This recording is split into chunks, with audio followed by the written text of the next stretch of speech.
After Jesus died and was buried, the lives of his followers were completely rocked. No matter how much Jesus had predicted for them what would happen, it had to have been traumatic. Think about those fishermen, those tax collectors. They had given up their livelihoods to simply follow Jesus. Along the way, he had given them authority to heal and to teach, and they had seen power in learning the new ways to be people of faith. There was momentum that seemed to abruptly end in just the 33 years of Jesus' life. So we can also imagine that when the women went to the tomb to follow their cultural practice of anointing the body with spices, they were once again devastated, saddened to find out that the body was gone. And then, when these two men in dazzling clothes tell them Jesus isn't in the tomb because he's risen from the dead, they likely went through another series of emotions. Might have been shock, wonder, curiosity, awe. But yet they go back and they tell the disciples, here's what happened, what we saw, and then what happens to them. In Luke 24, we hear no one believes them. It's like their words were nonsense, we read. How could it even be possible, number one, that a huge and heavy stone had been rolled away? Number two, that there was not even a body in the tomb. And number three, that Jesus had actually been raised from the dead? Dead means dead, the disciples would have thought. End of story. There was no way that they would believe what these women had told them. We hear then that Peter, the one, mind you, who had denied knowing Jesus just days earlier, he doesn't just go to the tomb, he runs there. And he sees that the women had been right. They had been telling the truth. Jesus had risen, just as they said. But then the story shifts a little bit. And we read that later that day, two of Jesus' followers were walking toward a village which is called Emmaus. And they were doing what friends do on a walk. They were talking about everything that had gone on in the last week.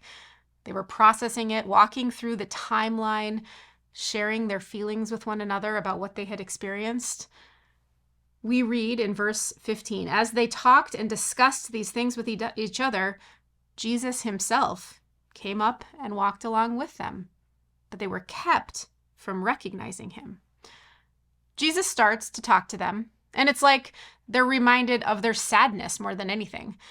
One of them says to this guy who they think is just a stranger, "Pal, haven't you heard about everything that's been going down in Jerusalem? Are you totally out of touch and just blind to reality? We are not sure why this happened, buddy, but we're trying to wrap our heads around it here on our walk." And this follower, he follows on by recounting everything that happened to Jesus. And Jesus walks, he listens, and then he says, "Hold on, I know you lived through this, but don't you also remember what the prophets said? Think way back to the time of Moses." And then Jesus, he reminds them of things that he had taught them when he was still living. He gives them a refresher, and it's like they're somewhat reminded of the familiarity of this guy, and yet they don't fully understand either who he is or what the significance is of his death and resurrection. So then, as they're walking, they eventually get to Emmaus. And Jesus, he keeps going. He keeps on walking as if he's leaving them. But something within these guys, it nudges them to ask him to stay.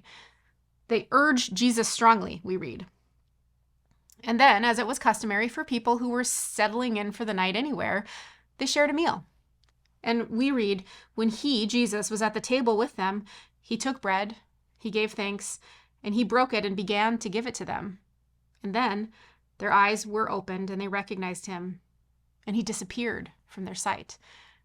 They asked each other, "Were not our hearts burning within us while he talked with us on the road and opened the scriptures to us?"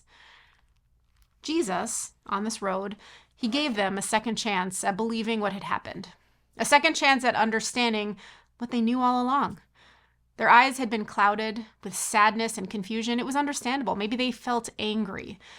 And yet it took a familiar, normal, simple act of sharing a meal together for them to see what was right in front of them. Where have you needed a second chance at seeing things differently, at seeing people differently? Sometimes we think it takes a monumental shift in circumstances or a sign from heaven to help us see someone differently, to change our perspective or their perspective. But this story reminds us that Jesus is present to help us see people with something as ordinary, as simple as a meal.